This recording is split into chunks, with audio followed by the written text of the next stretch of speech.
Namaskaram Sadhguru. When someone is ill and on the verge of death, is that the time to give comfort and solace or talk about death and prepare them for it?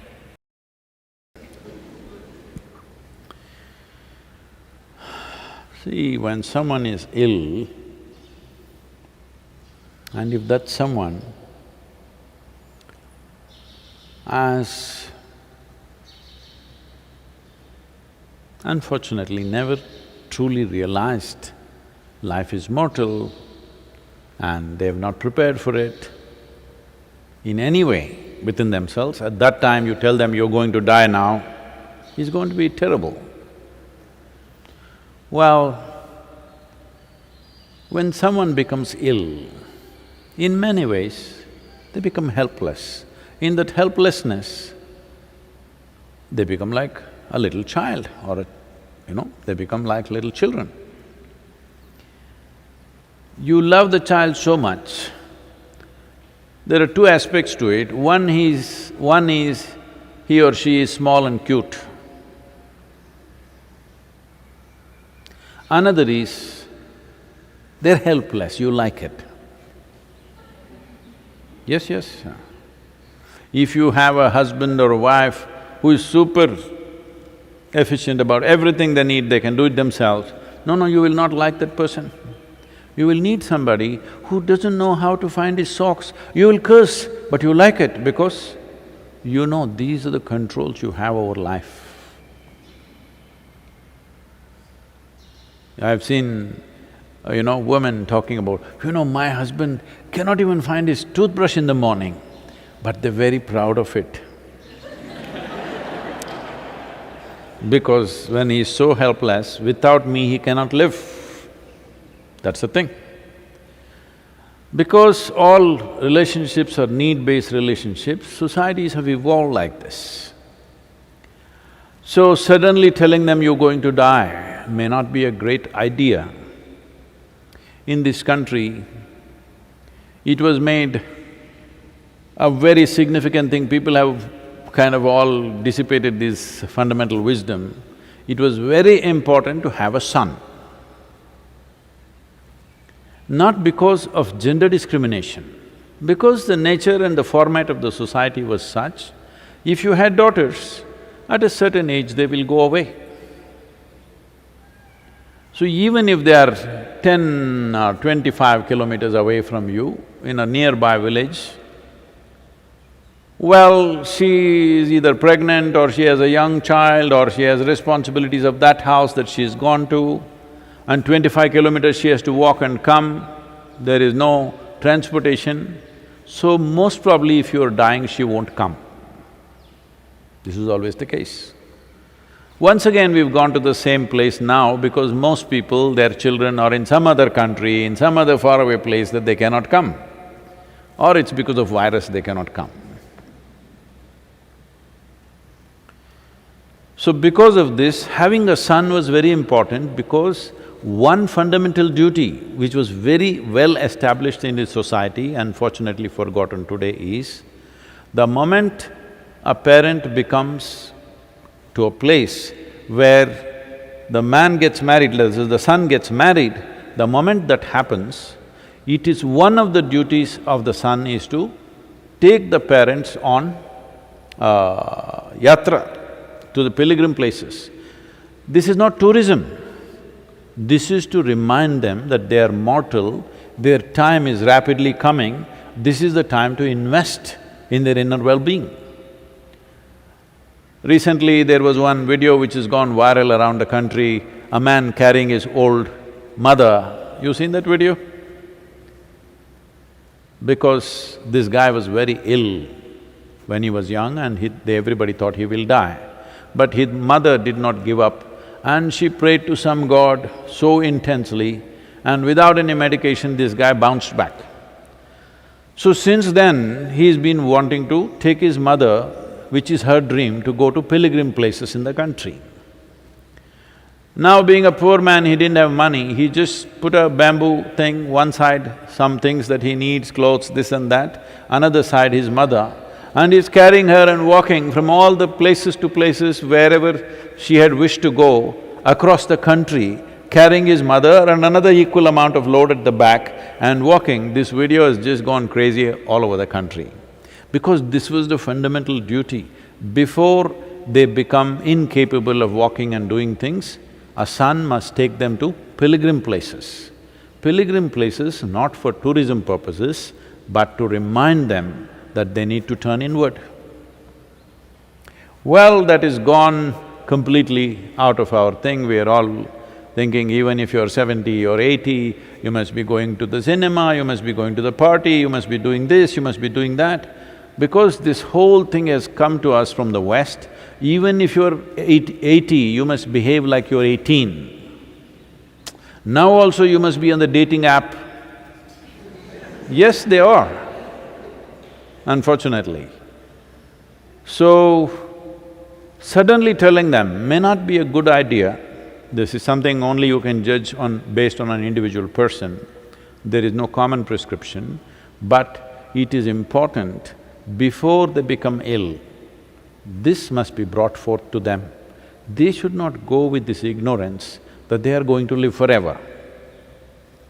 So, they will get engaged with their children to some extent, then their own careers and jobs and whatever, they're retired, now they're getting old. Now they are desperate, grandchildren, where are the grandchildren? How come you love those children who are not yet born so much? When you have no care or concern for children who are on the street, how come you have so much love for children who don't exist? Because you want to get engaged with life once again, as if it's a new beginning. Because it'll give you a new lease of life, another level of involvement, another level of illusion about things will go on forever. So if all those things are not there, people will get frustrated, they will lose their minds, all these things will happen unfortunately. So whether you should tell them or not, if they are ill and moving towards their time, maybe not in so many words, but you must create an atmosphere that it comes home to them. Otherwise, you're doing a great injustice. You're doing a great injustice by creating a fake atmosphere, everything will be okay, no, we're going to go back home, you're in a hospital, don't worry, we're going to go back home, everything is going to be fine, and then your grandson's wedding is coming 5 years later, we will do, what shall we do, planning for that. This is a rubbish way of existence. It is very important for every human being that when we are approaching the closure of our time, we approach it in a sensible and conscious way, as far as possible. If you are absolutely conscious, there's nothing to say about it, that will be managed. Otherwise, they did not live like that, they don't have that ability right now, but you must create an atmosphere that it is moving in this direction. You may not be able to directly tell them, they may get terrified, they may get scared and all those things. But you must create an atmosphere, a spiritual atmosphere. When we say spiritual, something that's not of the body, that's all. Right now, life is moving you to a place where it is not about the body anymore. They must get this point. But in many homes today, I've been in some homes unfortunately where this happened, they are trying to cook all their favorite foods and say, eat this, eat that. Maybe if that is your way of preponing their death, it's unfortunate again. That is not the way of doing it. It is very, very, very important that bodily concerns must be brought down. Of food, of this and comfort and clothing, you must bring it down and make it very clear to them, if not by words, by setting up an atmosphere, that our time is coming. It'll come to all of us. When it comes to this person, it is important the necessary atmosphere is provided and the whole family or whoever else is there creates that ambience of not pulling them into this and that, but allowing them to move in that direction. There are many simple things one can do. I think in the death book we have handled this elaborately, but simple things you can do is just an oil lamp, a vegetable oil lamp or a ghee lamp. Oil lamp is better, vegetable oil lamp is better. A lamp, some simple chant or something which reminds you that it's not about the body. If this much reminder is there is enough wisdom in life to latch on to that. But if you not said a word till now, somebody is not oriented at all in this direction, suddenly you go tell them you're going to die, that could be very cruel and it could unnecessarily create a disturbance which is not necessary for that person. So, how it needs to be done is important, everybody… See, don't try to create a situation of normalcy around that person. Everybody bounding around, children coming and saying, "Grandma, grandpa, I love you, everything is great." Don't create that. Even if children are there, if they come in, they must come in slowly and just be like that. They must understand situations are changing. If you do not even create that, you put on a cinema, you do this, you cook all their favorite foods, you're bouncing around them to make them feel everything is great, this is not the way. It's important. There is nothing wrong with death. It is just a part of our existence. It is just the way we conduct it. It's very important. This is a fundamental duty of the children towards their parents, that when their time comes, they will live well.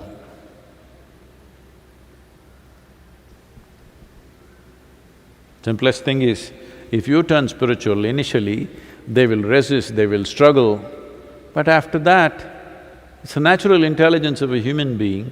Somebody who's half my age is not focusing on, physiological and psychological compulsions and they're doing something with themselves. What am I doing? This will naturally come in any human being. So, if you are doing any spiritual practice or anything, it's good to do it in front of your parents, even if they're not interested. Yes. Even if they have resistance and they're not interested, it's good to close your eyes and sit. Slowly it will dawn on them, because there is a profound intelligence within this which knows that this is not forever. It is in the body. Unfortunately, it's not gotten into the head.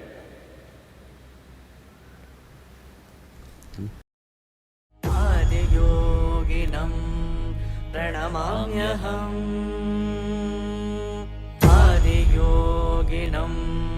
प्रणमाम्यहम्